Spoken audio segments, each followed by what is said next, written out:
10 साल से तेरा बाबा जेल में बंद है। ऐसा क्या करे आशाराम बापू ने? आजकल के शहरों के तंग गलियों में रहने वाले लोग अपने पड़ोस में जो सिर्फ 5 सेंटीमीटर की दीवार के पार है, ये नहीं जान पाते कि क्या चल रहा है। ऐसे लोग कितनी आसानी से ये निष्कर्ष निकाल लेते हैं कि मीलों दूर एक संत, एक निर्दोष संत ने जोधपुर या अहमदाबाद में क्या किया होगा। बापूजी ने किया क्या है? अरे सवाल तो यह होना चाहिए कि प्रूफ क्या है? कोई मेडिकल रिपोर्ट? है कोई चश्मदीद गवाह? है कोई कंक्लूसिव एविडेंस? जानता हूं तो बस इतना कि जब एक संत पे आरोप लगाया जाता है तो उन्हें रातों रात गिरफ्तार कर लिया जाता है और सो कॉल्ड विक्टिम की उम्र की छानबीन तो बाद में होती है। लेकिन वही आरोप जब एक नेता पे लगाया जाता है तो फिर विक्टिम की उम्र की छानबीन तो पहले होती है और गिरफ्तारी का तो पता ही नहीं है। ये तो जोधपुर केस की बात करया करे से। अहमदाबाद केस के बारे में क्या कहेगा? किस केस की बात कर रहे हैं आप सरकार? जिस केस में यह तक पता नहीं कि घटना हुई किस दिन, किस तारीख को। क्या तथाकथित विक्टिम को पता है? क्या इन्वेस्टिगेशन ऑफिसर्स को पता है? अरे क्या न्याय देने वाले अधिकारियों को पता है? मैं बताता हूं किसको पता है। आज की मीडिया को पता है। और मीडिया यह भी जानती है कि इल्जाम लगाने वाली ने मीडिया में आकर खुद बोला है कि उसके साथ तो ऐसा कुछ हुआ ही नहीं है। और तो और जिस केस की एफआईआर 10 साल के बाद लिखाई जाती है, ऐसे केस में बापूजी को तो बेल तक नहीं दी जाती है। देश में हर साल 30,000 से ज्यादा रेप केसेस दर्ज किए जाते हैं। उनमें से आप एक केस दिखा दीजिए जिसमें बिना किसी पुख्ता सबूत के 5 साल तक सजा होने से पहले बेल नहीं दी जाती हो सके से कि तू सच्चाई बोलने लग रही है, पर अब गड़े मुर्दे उखाड़ने का क्या फायदा? यह कहना आपके लिए आसान होगा क्योंकि आपके एक छींक पर डॉक्टरों की लाइन लग जाती है। बड़े से बड़ा डॉक्टर ढूंढ के आप इलाज करवाते हैं। सरकारी हॉस्पिटल का जनरल वार्ड आपने इंस्पेक्शन के अलावा देखा ही नहीं होगा। वही दूसरी ओर बापूजी को 2 ब्लॉकेजेस के बावजूद, मल्टीपल हार्ट अटैक्स के बावजूद, ट्राइजेमिनल न्यूराल्जिया के बावजूद, इंटेस्टाइनल ब्लीडिंग के बावजूद बेल के लिए तारीख पे तारीख दी जाती है। प्राइवेट हॉस्पिटल में अपने इलाज के लिए पेपर और प्रोसीजर का बहाना देकर कोर्ट के 2 महीने तक चक्कर कटवाए जाते हैं। उसके चले तो न्याय व्यवस्था नु खेल बना देंगे। इस वास्ते बेल ना दी जा रही, कोर्ट के फैसले का मन्ने पता से। न्याय व्यवस्था का तो खेल बन ही चुका है। जिनके सपोर्टर्स उनके अरेस्ट के बाद पूरे उत्तर भारत में आग लगा देते हैं, पब्लिक प्रॉपर्टी का नुकसान कर देते हैं, ऐसे लोगों को भी बिना किसी गंभीर बीमारी के 50 दिन की पैरोल दे दी जाती है। वो भी एक बार नहीं, 4-4 बार। वही दूसरी ओर आशाराम जी बापू के फॉलोअर्स, जिन्होंने देश तो क्या, एक पुतला भी नहीं जलाया। अरे एक धरना प्रदर्शन करना होता है ना, तो भी महीनों सरकारी दफ्तरों के चक्कर काटते हैं परमिशन के लिए। ऐसे लोगों को, ऐसे लोगों के गुरु को एक दिन की भी राहत नहीं है। और क्या बताएं साहब, अरे भांजे की शादी में जाने के लिए भी लोगों को पैरोल दे दी जाती है। वो भी सिर्फ 5,000 की गारंटी पर।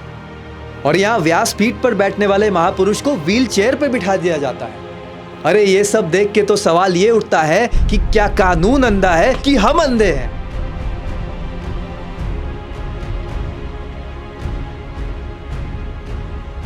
वृद्धों के लिए वृद्धाश्रम होते हैं, इंसानों के लिए मानव अधिकार वाले होते हैं। अरे यहाँ तक कि जानवरों तक के लिए भी संस्थाएं होती हैं, पर ये सब चुप हो जाते हैं जब बारी आती है हिंदू संत की। एक वृद्ध 86 साल के निर्दोष संत, जिनको अपना इलाज करवाने तक का अधिकार नहीं है, फिर भी हम लोग सनातन संस्कृति की सेवा करना नहीं छोड़ते हैं। अरे सरकार कोर्ट में 5 करोड़ केस के बैकलॉग के बावजूद समर वेकेशन होता है।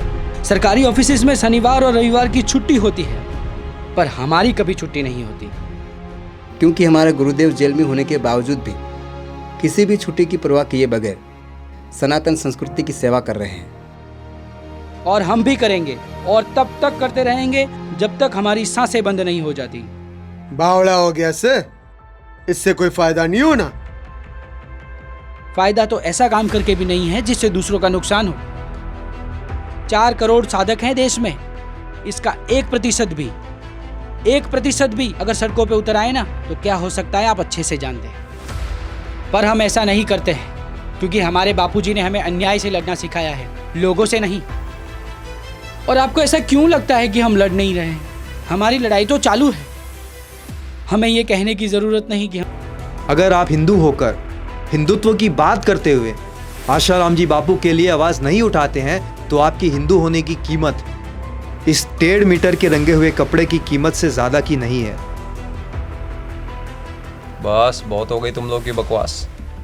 ओ ठहर ठहर, ये खेल अब खत्म ना हुआ। जब ये बंदूक बोलेगी तो तेरी कहानी का अंत भी होगा और धर्म कोड के लिए एक नया सबक भी। अब देखण नू है कि धर्म की शक्ति के बंदूक का जोर किस में कितना दम से। बलवंत सरकार, मैं ये नहीं जानता कि अब हम लोगों के साथ क्या किया जाएगा क्योंकि उससे हमें कोई फर्क नहीं पड़ता।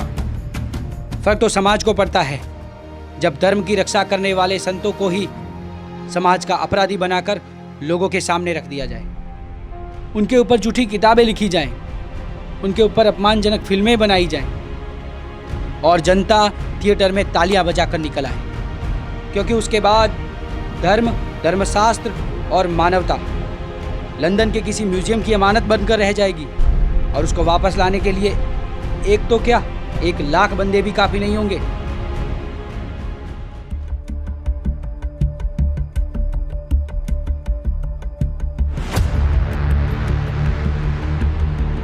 इब तो न्याय का समय आ गयो है।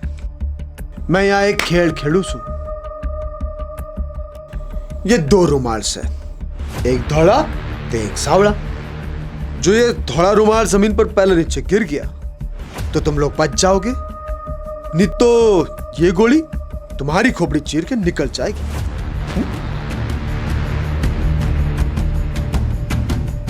धर्म के लिए आवाज उठाने वालों को लाखों बार दुनिया मिटा सकती है, पर धर्म को बचाने के लिए सिर्फ एक चिंगारी काफी है, सिर्फ एक संत काफी है।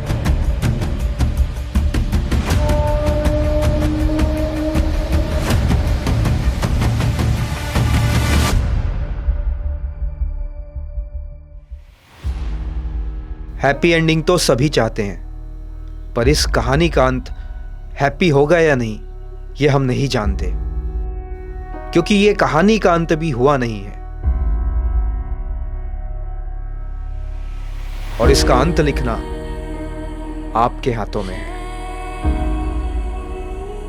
जो सत्ता के गलियारों में बैठे हुए लोग भूल गए हैं कि न्याय सिर्फ किताबी धाराओं से नहीं होता बल्कि धर्म की गहराई से आता है, मैं उन तक अपनी आवाज पहुंचाना चाहता हूं। और अगर उन तक हमारी आवाज नहीं पहुंचती तो ये हमारी नहीं बल्कि कहलाने वाले सनातनियों की कमजोरी है।